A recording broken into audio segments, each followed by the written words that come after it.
জাতীয় সংসদে মহামান্য রাষ্ট্রপতির বক্তব্য কি হতে পারে এটা নিয়ে কিন্তু জল্পনা কল্পনার তুঙ্গে।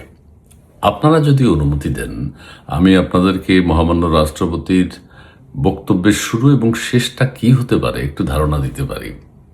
মহামান্য রাষ্ট্রপতি যদি বিবেকবান হন, তিনি বলবেন, মাননীয় সংসদ সদস্যবৃন্দ, আসসালামু আলাইকুম। আপনারা ত্রয়োদশ জাতীয় সংসদ নির্বাচনে বিপুল ভোটে নির্বাচিত হয়ে আজকে এই ত্রয়োদশ জাতীয় সংসদের প্রথম অধিবেশনে যোগ দিয়েছেন। আপনাদের সবাইকে অভিনন্দন এবং শুভেচ্ছা জানিয়ে আমার বক্তব্য এখানে শেষ করছি। সবাই ভালো থাকবেন। জয় বাংলা, জয় বঙ্গবন্ধু, বাংলাদেশ চিরজীবী হোক।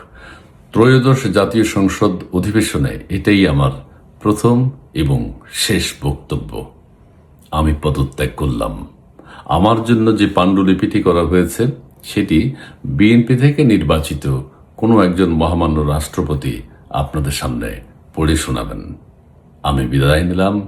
আমি পাবনায় চলে যাচ্ছি। খোদা হাফেজ। এই হতে পারে মহামান্য রাষ্ট্রপতির ত্রয়োদশ জাতীয় সংসদে ভাষণ। ঠিক আছে।